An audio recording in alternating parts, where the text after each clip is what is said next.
मंगलम भगवान वीरो मंगलम गौतमो गणी मंगलम कुंद कुंदार्यो जैन धर्मोस्तु मंगलम सर्वमंगलमांगल्यम सर्वकल्याणकारकम प्रधानं सर्वधर्माणां जैनं जयतु शासनं मैं नमो तीर्थनायक को नमो ओंकारवाणी को नमो उन कुंद प्रभु को जिन्होंने ओंकार धारण की।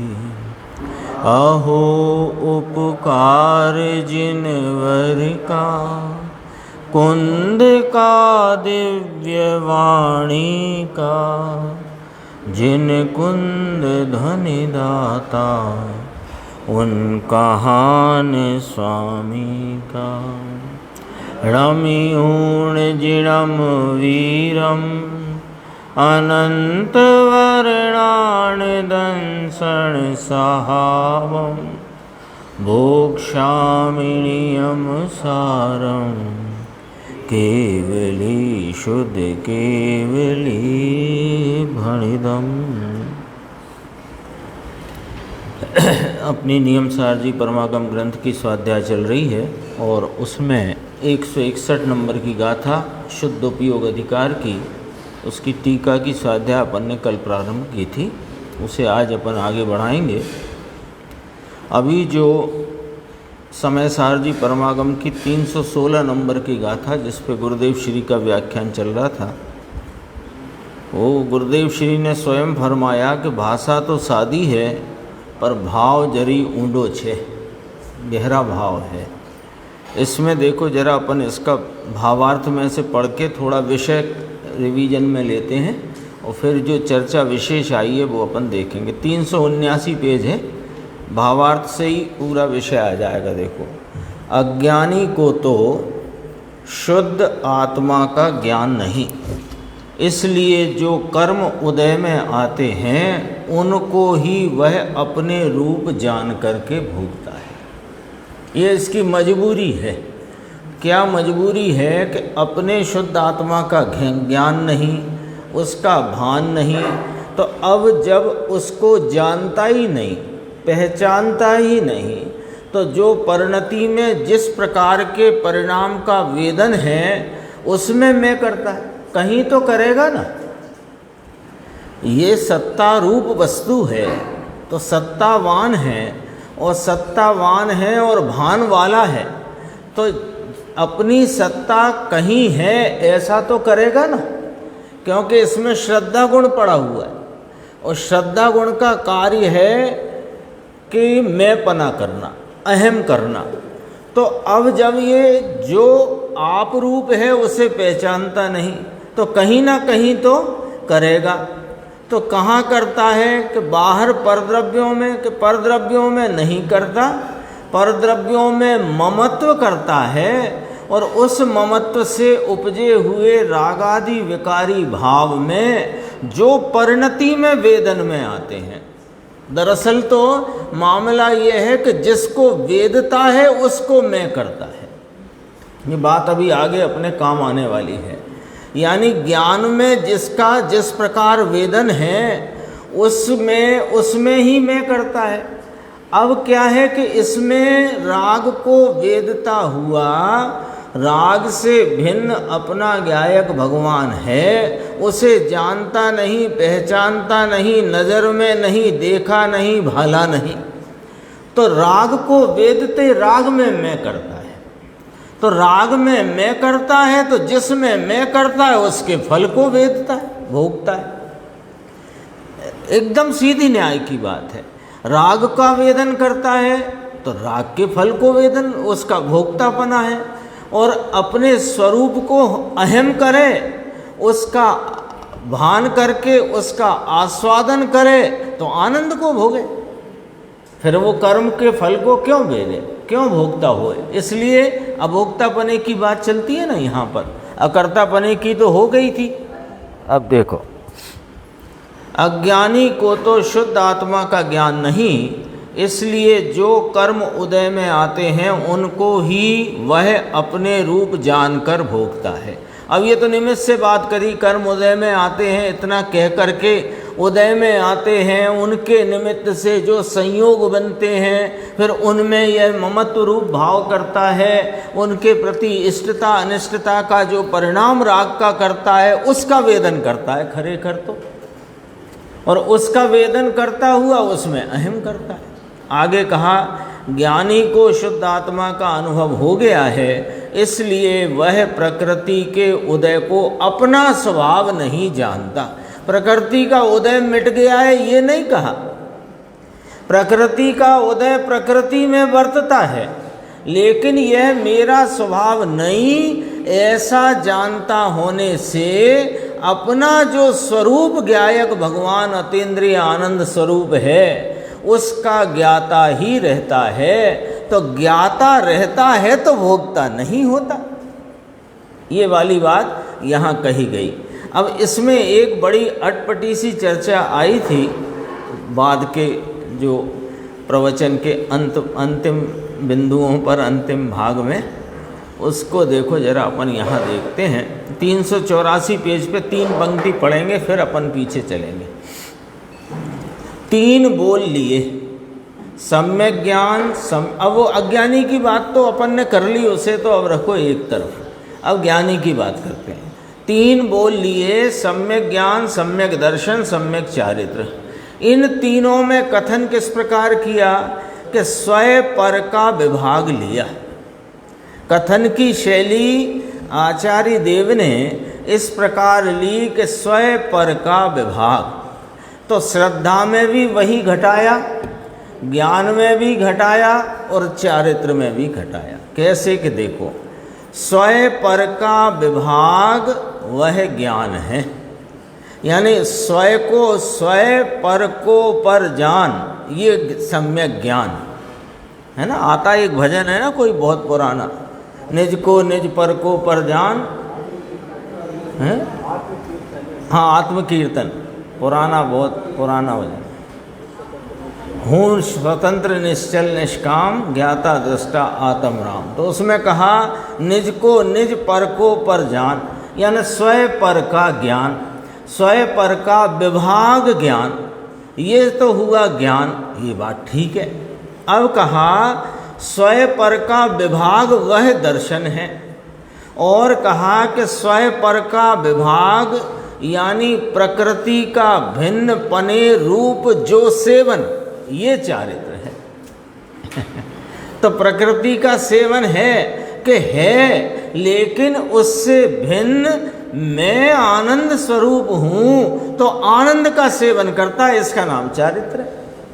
अब चारित्र पर से बात उठाएंगे और दर्शन में घटाएंगे। देखो अभी चारित्र का सबको ख्याल में है। ज्ञानी धर्मात्मा को अपने निज ज्ञाता परमात्मा की उसको बराबर आस्वादन है, उसके स्वरूप के लक्ष्य से प्रकट हुए अतीन्द्रिय आनंद शांति का उसको स्वाद है कि नहीं, है ना। और अभी राग शेष है तो उसका वेदन है कि नहीं। तो अब अपन इसको ऐसे कहते हैं कि एक आत्मा का स्वाद और एक प्रकृति का स्वाद।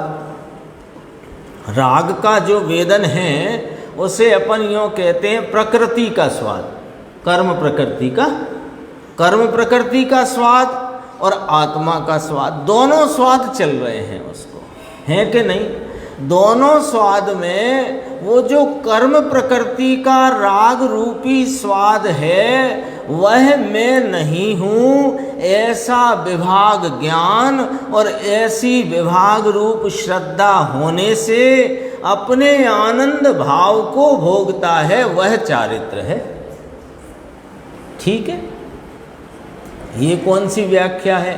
कि ये स्यादवाद स्वरूप अनेकांतमयी व्याख्या है कि स्वयं प्रकृति के स्वाद को चारित्र का कि न प्रकृति के स्वाद से भिन्न जो अतीन्द्रिय आनंद का स्वाद है वह चारित्र है, राग का स्वाद चारित्र नहीं। ये अनेकांत आ गया ना। ये क्यों अपन ने चर्चा करी, अपने को पहुंचना है जरा पीछे, थोड़ी सी चर्चा देखेंगे अपन। पेज नंबर है 381, नीचे की 5-6 पंक्तियों में से देखना। देखो, यह श्रद्धा में 2 भाग कर दिए, ये समझने की बात है जरा। ज्ञान में तो भेद, अभी भेद ज्ञान, विभाग ज्ञान, ज्ञान में तो बात समझ में आती। श्रद्धा में स्वयं पर की विभाग श्रद्धा, ये वाली बात थोड़ी अटपटी लगी। क्यों कि 11वीं गाथा में कहा, इसमें कहा भूदत्त मस्जिदो खलु, भूतार्थ एक ज्ञायक स्वभाव, यानी जहाँ सब व्यवहार अभूतार्थ है। भूतार्थ एक सत साहिब के की श्रद्धा, उसमें अहमपना, उसका नाम सम्यक दर्शन। कहा कि नहीं कहा 11वीं गाथा, सबको ख्याल में है कि नहीं 11वीं गाथा मुकेश भाई? 11वीं गाथा में कहा व्यवहार न सब ही अभूतार्थ है, तो जितने गुण भेद पर्याय भेद के व्यवहार हैं वे सबको अभूतार्थ नाम असत्यार्थ कहकर गौण करके यह कहा कि भूतार्थ सत साहिब एक त्रिकाली ज्ञायक ध्रुव परमात्मा, सदरस सदरस सदरस त्रिकाल रहने वाला, उसको उसकी श्रद्धा ही सम्यक दर्शन है। ये 11वीं गाथा में कहा। यहाँ कहा स्वयं पर का विभाग वह सम्यक दर्शन है। ये समझना जरा। देखो, श्रद्धा में 2 भाग कर दिए, ऐसे समकित का विषय तो एक अभेद 11वीं गाथा में कहा है। समझना थोड़ा इसमें अपने को ये इसको जरा जागृत रखना पड़ेगा। लेकिन विषय एक बार पकड़ में आया तो बहुत मुद्दे की बात है। तब गुरुदेव श्री बोले भाषा सादी है, भाव जरी ऊंडा छे। देखो, भूदत्त मस्जिदो खलु, एकला भूतार्थ वह समकित का विषय है, ऐसा ही फरमाया था ना 11वीं गाथा। और यहाँ कहते हैं कि समकित के विषय में स्वयं पर का विभाग दोनों है। क्या अपेक्षा से क्या कैसे है ऐसा जानना चाहिए, समझना चाहिए। देखो, नीचे कहा स्वयं पर के विभाग दर्शन से 2 आए कि नहीं आए? इसमें स्वयं पर 2 आए कि नहीं आए? तो समकित के विषय में तो 2 आए यहाँ पर, और 11वीं गाथा में तो एक भूतार्थ सत साहिब, जहाँ गुण भेद भी नहीं पर्याय भेद भी नहीं, एक लिया, यहाँ 2 लिए। ये क्या है? देखो, स्वयं पर का विभाग और उसमें तो एक ही आया। समकित में एकला भूतार्थ एकला आया 11वीं गाथा में, है ना। 11वीं गाथा क्या पूरे समय सार में और भी सब जगह सामान्य रीति से समकित का विषय एक अभेद अखंड ज्ञायक को कहा है, ऐसा ही है ना। पर यहाँ क्या कहा? तो ये देखो, आगे कहते हैं कि प्रवचन सार में आता है ज्ञान और ज्ञेय की श्रद्धा, दोनों की श्रद्धा ली। ये प्रवचन सार में ज्ञान प्रधानता से कथन किया है, वो वाली बात ली। अब अपन थोड़े से आगे बढ़ के देख लेते हैं। बीच में पूछा 2 की श्रद्धा, उसको निश्चय लेना, निश्चय समकित लेना कि व्यवहार समकित लेना? कि निश्चय है भैया, निश्चय निश्चय निश्चय निश्चय समकित है वो। व्यवहार समकित तो उसे कहा देवगुरु शास्त्र की श्रद्धा को, इसको नहीं कहा। ये तो निश्चय कहा। बस यहाँ एकदम बहुत बारीक पॉइंट है, वहाँ पहुँचते हैं अपन जल्दी से, जरा बस देखते हुए। फिर किसी ने कहा कि ये साहिब ज्ञान प्रधान श्रद्धा हो गई क्या? कि नहीं नहीं, श्रद्धा ज्ञान प्रधान नहीं हो गई, श्रद्धा श्रद्धा प्रधान ही है, माने श्रद्धा तो अहम रूप ही है, ज्ञान प्रधानता से उसकी कथन विवक्षा है, श्रद्धा ज्ञान प्रधान नहीं हो गई। ऐसे कहा। अब जरा इसको ही आगे चल के थोड़ा समझाते हैं। देखो, एक नीचे आई बात, चोखी बात है ना। ये बीच बीच में जितनी चर्चा है ना, वो इसी बात को समझा रहे हैं कि संकेत का विषय एक कहा जाता है, यहाँ स्वय पर का विभाग कहकर दो, इसको संकेत का विषय कहा, उसी बात को लिया है। अपन पॉइंट पे पहुँचते हैं। देखो, मुमुक्षु ने कहा चोखी बात है, चोखी समझ गए, स्पष्ट बात है। देखो, उसके ऊपर की पंक्ति थी ना, आत्मा ज्ञान और ज्ञेय आत्मा दो की श्रद्धा वह विभाग, वहाँ दो को जुदा उठाया है, इसका नाम संकेत ऐसा आया ना स्वय पर के विभाग के दर्शन से। तो श्रोता ने कहा स्पष्ट बात है साहिब, ये तो। उसका उत्तर देखो, है ये भी है, एकांत नहीं, अनेकांत भी सम्यक एकांत इसमें समा जाता है। देखो, ये जवाब यहाँ पर आ गया, जवाब यहाँ पर आ गया। कैसे आ गया? देखो, अब देखो संकेत होता कैसे है वो समझना जरा। कि ज्ञान होता है ना, ज्ञान, तो ज्ञान का काम ही सविकल्प रूप वर्तन करना है। ज्ञान सविकल्प वर्तता है। सविकल्प किसे कहते हैं, इस बात की चर्चा प्रवचन सार में कही 124 गाथा में, है ना।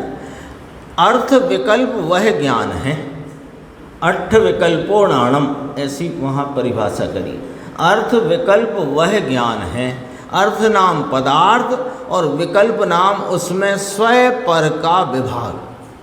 विकल्प नाम स्वय पर का, विकल्प नाम राग नहीं निर्देश भाई, स्वय पर, विकल्प नाम स्वय पर का विभाग। अब सम्यक दर्शन कैसे होता है? देखो, वो भूतार्थ सत साहिब का आलम्बन, भूतार्थ सत साहिब की श्रद्धा ही सम्यक दर्शन है। 11वीं गाथा जैन दर्शन का प्राण, वो बात को ही यहाँ सिद्ध करेंगे। देखो कैसे करते हैं कि स्वय पर के विभाग रूप ज्ञान, तो पहले ज्ञान होता है, पहले ज्ञान होता है, फिर सम्यक दर्शन होता है। ये कथन में क्रम का कहा है मैंने, कथन में क्रम कहा है ना।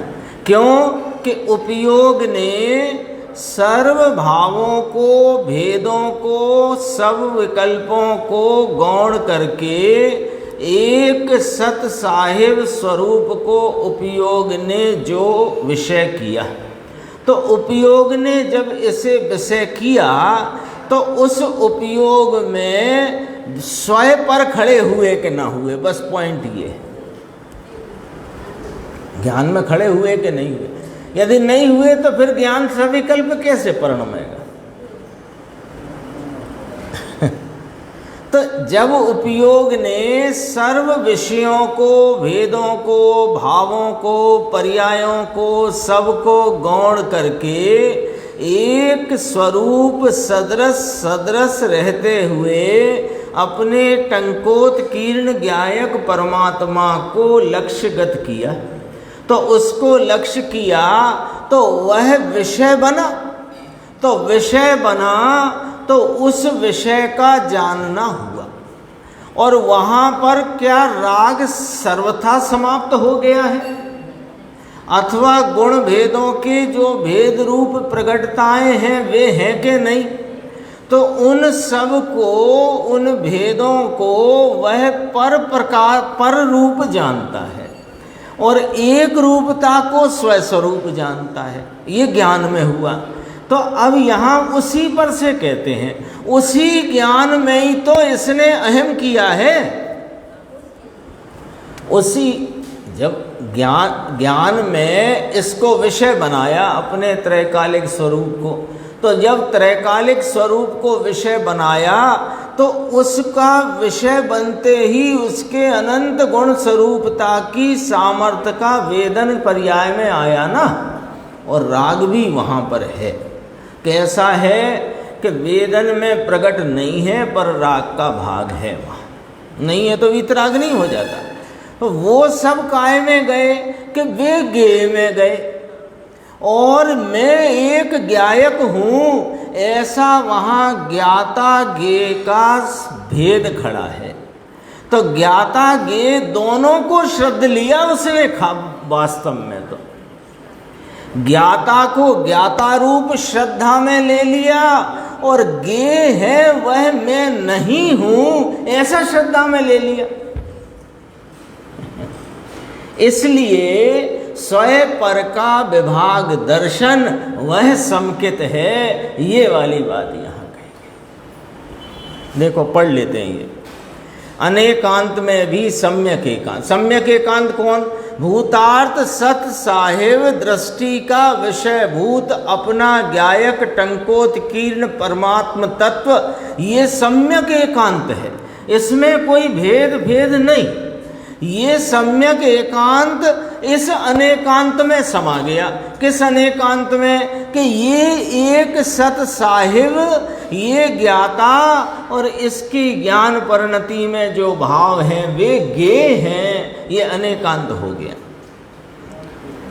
स्वयं का ज्ञान और पर का ज्ञान सब होकर के समकित का विषय है। लो क्या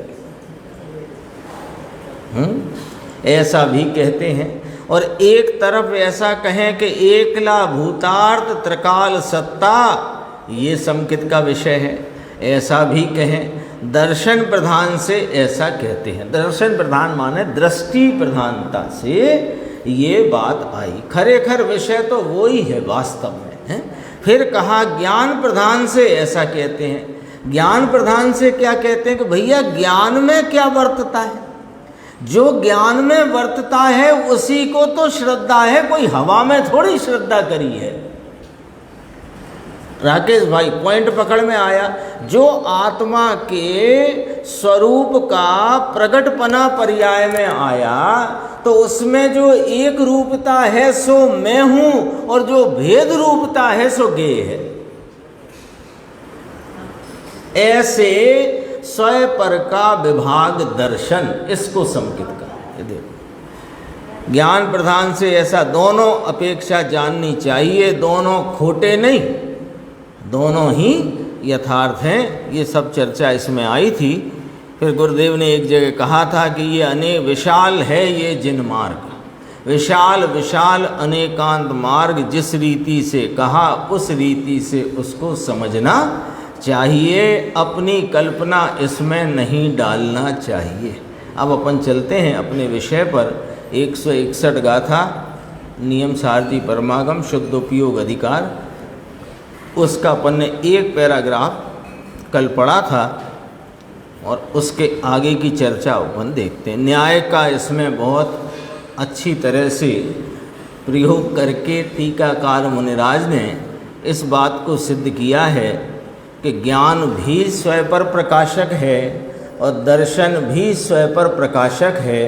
इस प्रकार दर्शन ज्ञान स्वरूप आत्मा स्वयं पर प्रकाशक है। ये बात ली है। देखना पहले पैराग्राफ में क्या आया था कि जो कोई कदाचित ऐसा मानते हैं कि दर्शन स्वयं प्रकाशक ही है और ज्ञान पर प्रकाशक ही है, इस प्रकार दर्शन ज्ञान स्वरूप आत्मा स्वयं पर प्रकाशक है। तो कहा कि हे जड़मति प्राथमिक शिष्य, जो तुम समकित के अभाव के कारण ऐसा विपरीतपना मानते हो तो वास्तव में तुमसे अन्य कोई मूर्ख नहीं है। ऐसा लिया था। तो इसे तो मूर्ख कहा मुनिराज ने। तो इसको मूर्ख कहा, क्यों कहा? कि इसने माना है कि दर्शन स्वयं प्रकाशक ही है, ज्ञान पर प्रकाशक ही है। दर्शन ज्ञान दोनों मिलाकर स्वयं पर प्रकाशक बना आत्मा के घटित हो जाता है कि ऐसा नहीं है। अब सुनो आगे देखो। इसलिए अविरुद्ध ऐसी स्यादवाद विद्या रूपी देवी सज्जनों के द्वारा सम्यक प्रकार से निरंतर आराधना के योग्य है। ये देखो कितनी बात करी, अविरुद्ध यानी यह स्यादवादमयी जो जिनवाणी है ना, स्यादवाद विद्या रूपी देवी है ना, स्यादवाद विद्या रूपी देवी यानी ये माँ जिनवाणी।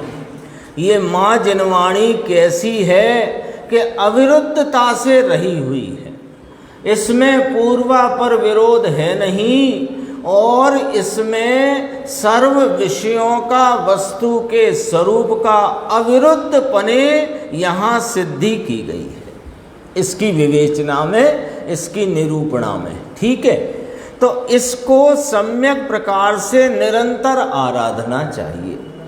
तो बढ़िया है, कल से अब अपन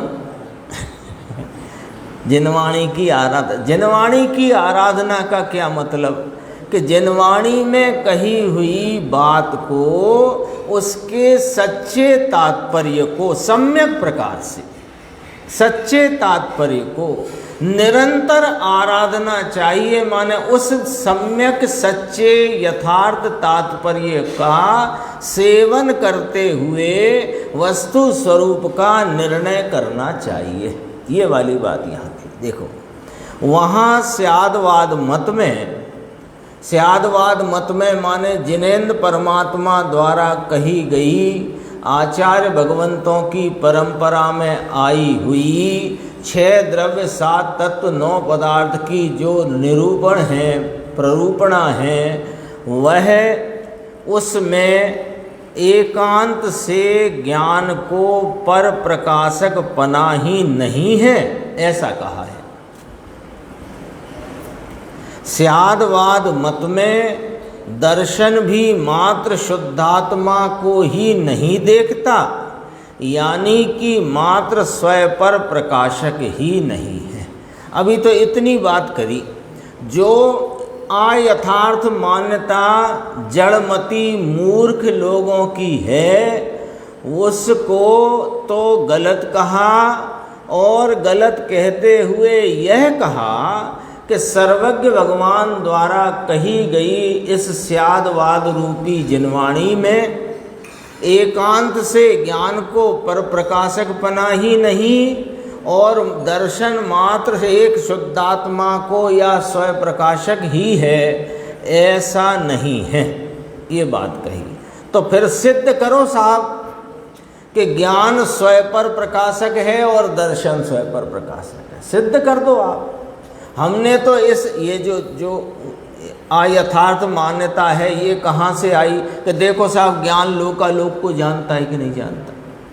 तो ज्ञान लोकालोक को जानता तो लोकालोक तो पर है, तो पर को ही जानता है ज्ञान, और दर्शन है वो पर को जानता नहीं है। पकड़ना पॉइंट। ज्ञान है वो केवल ज्ञान है, ज्ञान माने केवल ज्ञान, अपन तो ज्ञान माने केवल ज्ञान, तो केवल ज्ञान कहो कि ज्ञान कहो। ज्ञान है वह लोकालोक को जानता, तो लोकालोक पर है, निर्देश के स्वयं है, पर है। अच्छा, और दर्शन है वो लोकालोक को जानता नहीं है, वो देखता ही है ना, सत्ता मात्र, तो जानता नहीं है ना। तो वह तो इसका मतलब ये हुआ कि दर्शन जानता नहीं है, तो दर्शन स्वयं को देखता है और ज्ञान पर को जानता है। इस प्रकार वह स्वयं पर प्रकाशक बना है। तो कहा कि सुनो भाई, अब यहाँ सिद्ध करते हैं आत्मा कैसा है। पहले तो आत्मा की बात करी। आत्मा यानी कि क्या, कि दर्शन, ज्ञान, सुख, चारित्र, वीर्य, प्रभुता, विभुता आदि अनेक धर्मों का आधार है आत्मा। आत्मा माने क्या? आत्मा माने खाली डिब्बा नहीं, आत्मा माने कोई शून्य वस्तु नहीं। आत्मा अपने अनंत गुणों से अशून्य रूप है ना, विकल्पों से शून्य है और अपनी अनंत गुण सामर्थ्य से अशून्य है। तो ऐसे दर्शन, ज्ञान आदि लिखा ना, तो आदि में सब ले लो, दर्शन, ज्ञान, सुख, चारित्र, वीर्य, प्रभुता, विभुता, स्वच्छता, प्रकाशत्व आदि अनंत गुण, उन सब का आधारभूत कौन है?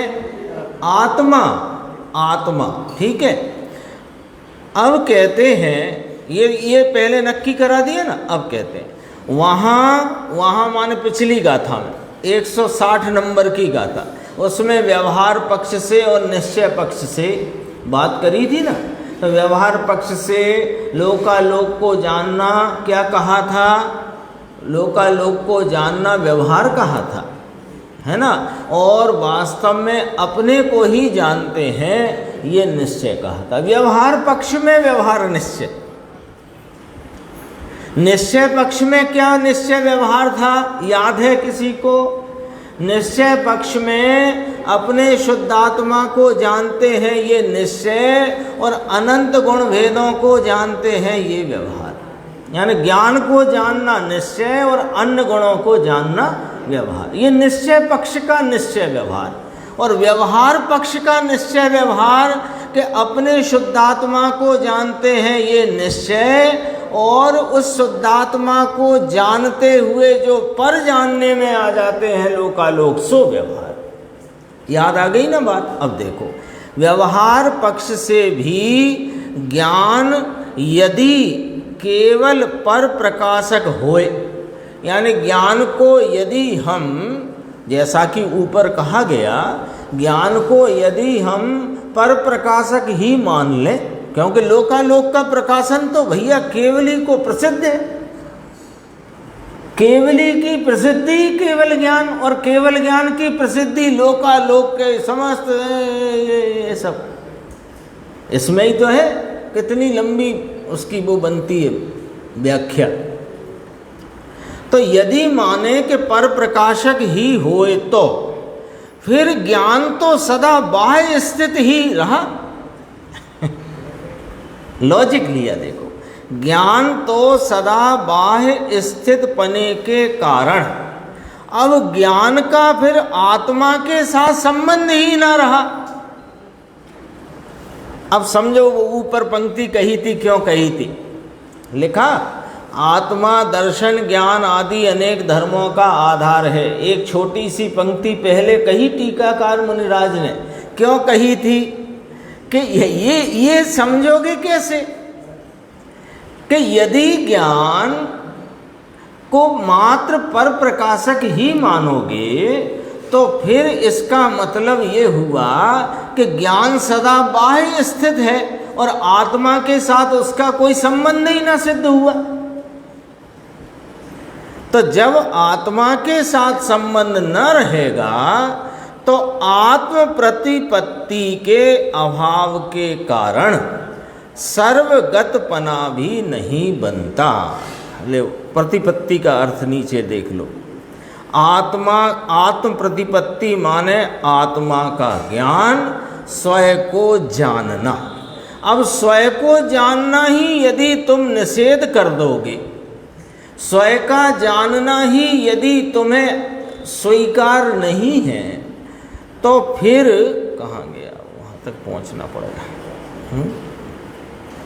आगे पीछे हो गया। हाँ चलो, मिल गया।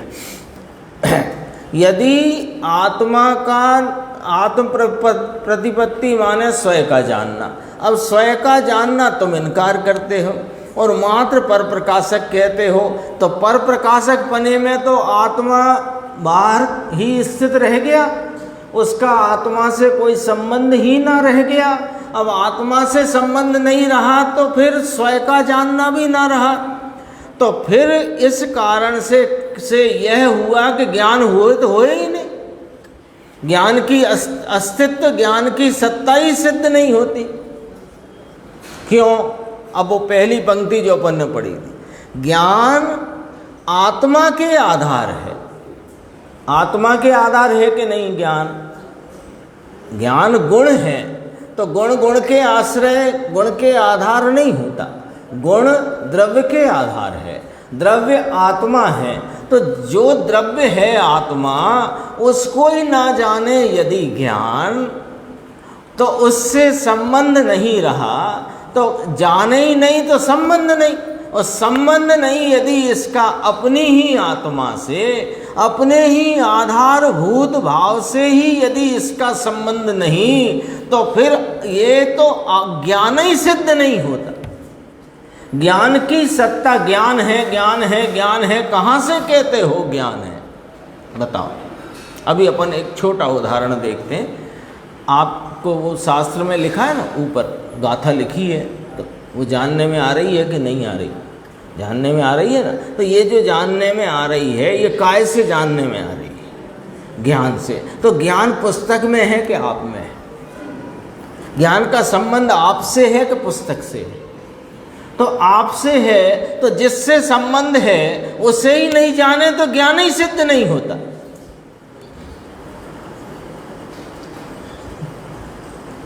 ये फिर आत्मा चेतन ही सिद्ध नहीं होगा।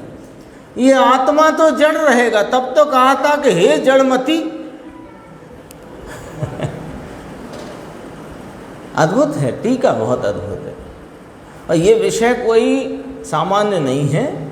ये विषय श्वेतांबर में इस प्रकार की मान्यता विख्यात है। दर्शन स्वयं प्रकाशक, ज्ञान पर प्रकाशक, इस प्रकार आत्मा स्वयं पर प्रकाशक है। इस श्वेतांबर मत में यह मान्यता विख्यात है और ये अयथार्थ है, झूठी है, काल्पनिक है, ऐसा नहीं है। वो सिद्धि करते हैं यहाँ पर। बोलो साहब, मुकेश जी बताओ। फिर ज्ञान का जब संबंध ही आत्मा से नहीं, ज्ञान गुण है कि नहीं? तो गुण अपने द्रव्य के आधार आश्रय में रहेगा कि नहीं?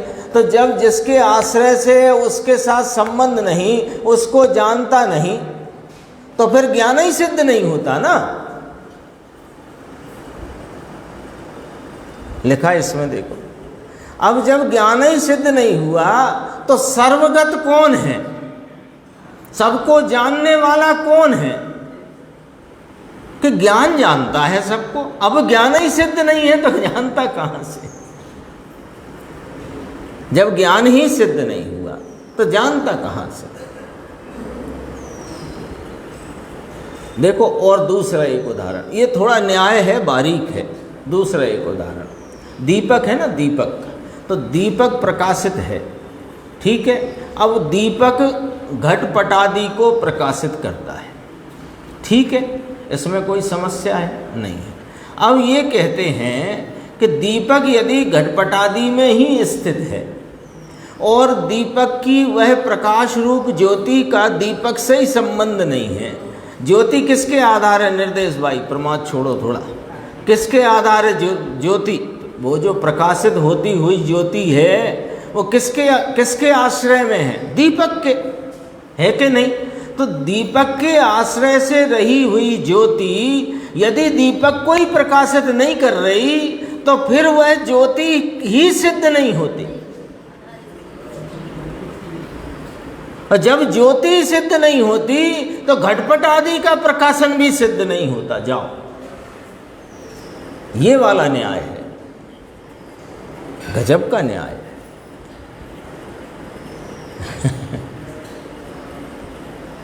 गुरुदेव कहते हैं ना, मुनिराज क्या निहाल करके चले गए, केवल ज्ञान का विरह भुला दे ऐसी बात करके चले गए।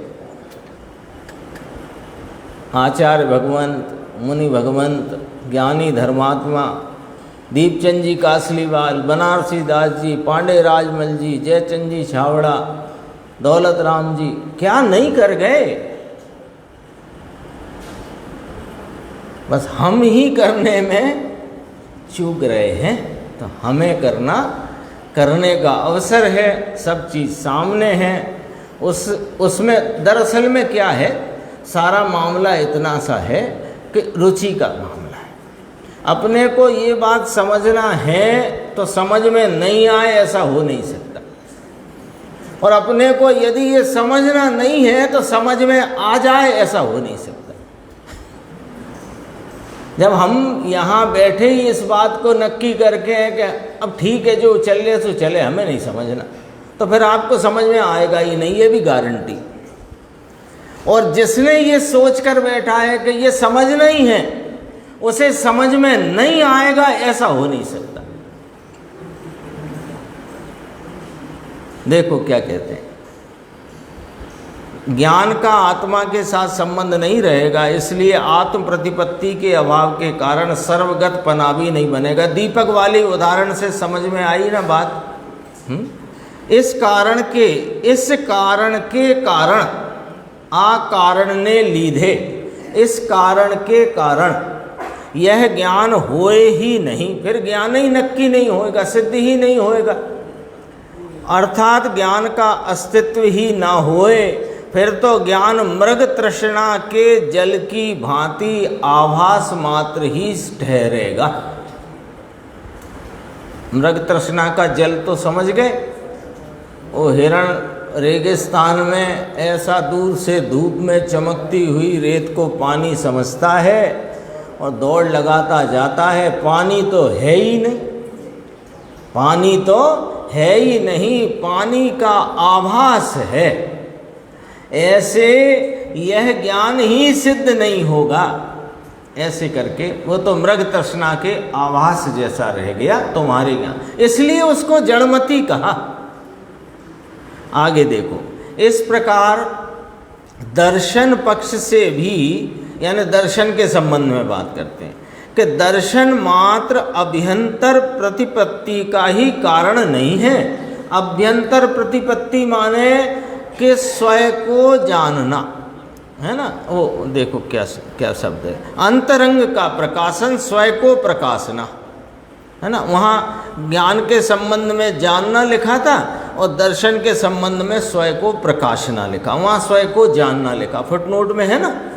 तो अभ्यंतर प्रतिपत्ति का ही कारण नहीं है, सर्व प्रकाशन का कारण है। यानी वो मिथ्या मान्यता में क्या माना है कि दर्शन स्वयं को प्रकाशता है, ज्ञान पर को प्रकाशता है, इस प्रकार आत्मा स्वयं पर प्रकाशक है। तो कहा कि तुमने जो कहा कि दर्शन स्वयं को ही प्रकाशता है, ऐसा नहीं है।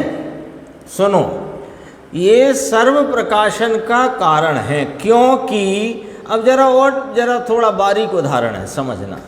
चक्षु सदैव सर्व को देखता है, अपने अभ्यंतर में रही हुई कीकी को नहीं देखता।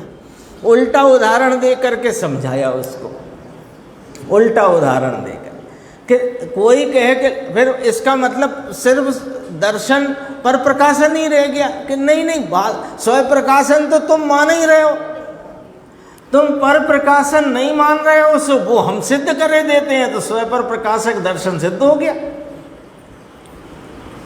मैंने 3-4 बार पढ़ा उदाहरण, तो मैंने कहा ये तो इसमें की को नहीं देखता, यहाँ तो नहीं देखने वाली बात, कि नहीं देखने वाली बात तो तुम पहले ही देखने की मान रहे हो।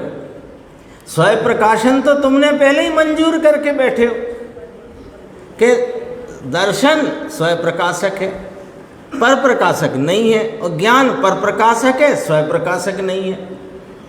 तो उदाहरण ये दिया कि दर्शन सर्व प्रकाशन का कारण है। कैसे? कि चक्षु सदैव सर्व को देखता है, अपने अभ्यंतर में माने अंदर में रही हुई कीकी को नहीं देखता। इसलिए चक्षु की बात से ऐसा समझा जाता है या समझा जा सकता है कि दर्शन अभ्यंतर को देखे और बाह्य स्थित पदार्थों को न देखे, ऐसा कोई नियम तो नहीं घटता। बताओ, अभी अपन ने दीपक पे से समझा था, अब यहाँ चक्षु पे से मुनिराज ने स्वयं ही समझाया है। ये आँख है ना, आँख, तो आँख सबको देखती है कि नहीं देखती? उसको आँख ही कौन कहे जो सबको न देखे? कौन कहेगा आँख? आँख स्वयं को देखती है कि नहीं देखती, ये गौण रख दो।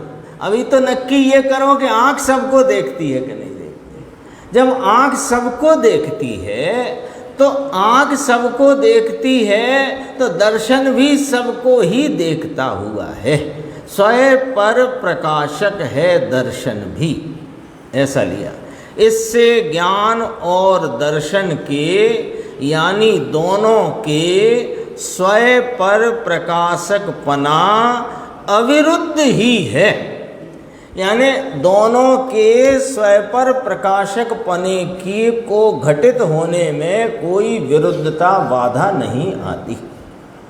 तब इसको अपन यदि ऐसे अलग अलग करके समझें तो दर्शन स्वपर प्रकाशक है, ज्ञान स्वपर प्रकाशक है, दर्शन ज्ञान स्वरूप आत्मा स्वपर प्रकाशक है।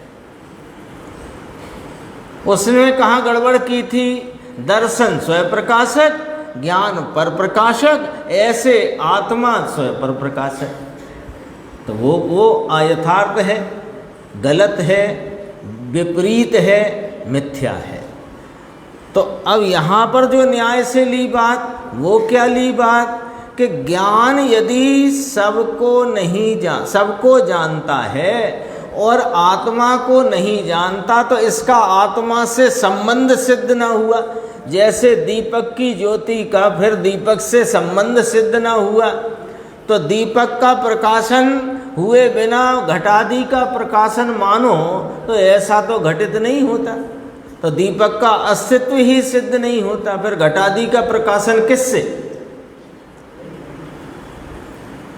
ऐसे ज्ञान यदि स्वयं को नहीं जाने तो स्वयं के साथ आत्मा के साथ उसका संबंध स्थापित नहीं होता। बीच की पंक्ति बहुत महत्वपूर्ण है। आप ऐसे पढ़ते चले जाओ तो लगेगा कि ठीक है, ये बात बताई है कि ज्ञान दर्शन आदि आत्मा के आधार हैं। ऐसे कहा ना, यहाँ ज्ञान दर्शन क्यों लिया कि यहाँ दर्शन ज्ञान की बात करना वगैरह में अपन ने चर्चा इसलिए की कि अपने को संपूर्ण आत्मा में क्या स्वरूप है वो थोड़ा ख्याल किया। अब देखो इसमें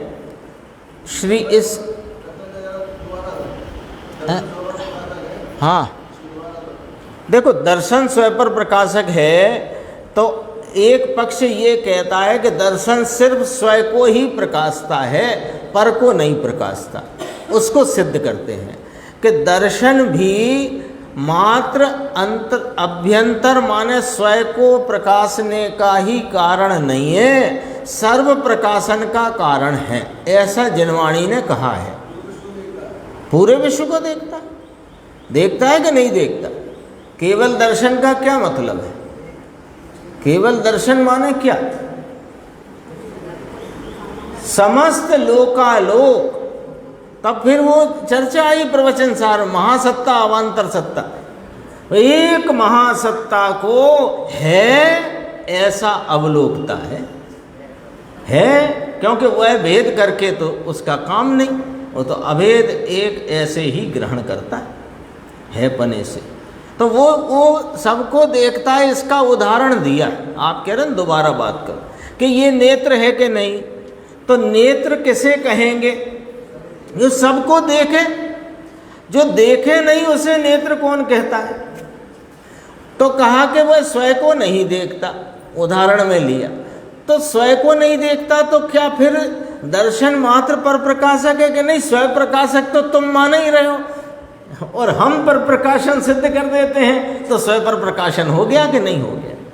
ये वाला न्याय लिया है। इसमें देखो एक श्लोक है जो यहाँ पर उद्धृत है, बस पढ़ लेते हैं, फिर अपन गुरुदेव की व्याख्या आगे देखेंगे। 63 नंबर पेज है। इसमें मुनिराज पद्म मलधारी देव ने प्रवचन सार का चौथा श्लोक यहाँ पर उद्धृत किया है। श्लोकार्थ है, जिसने कर्मों को छेद डाला है ऐसा यह आत्मा भूत वर्तमान और भावी समस्त विश्व को अर्थात तीन काल की पर्यायों सहित समस्त पदार्थों को युगपत जानता होता होने पर भी, अब यहाँ से देखना क्योंकि जो विषय है ना उसका, कर्मों को छेद डाला है ये निमित्त की बात करी। परिणति में क्या हो गया है कि केवल ज्ञान प्रकट हो गया है।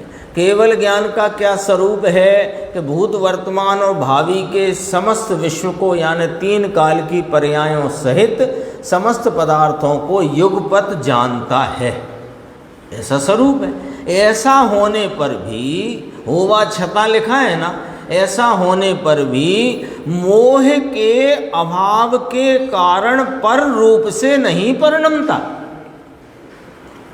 यानी पर रूप से अज्ञानी परिणम जाता है ये नहीं कहना है यहाँ पर, यहाँ ये कहना है कि पर रूप से नहीं परिणमता, माने पर में इच्छा रूप राग रूप नहीं परिणमता, क्योंकि उसके चारित्र मोह का भी सर्वथा अभाव है।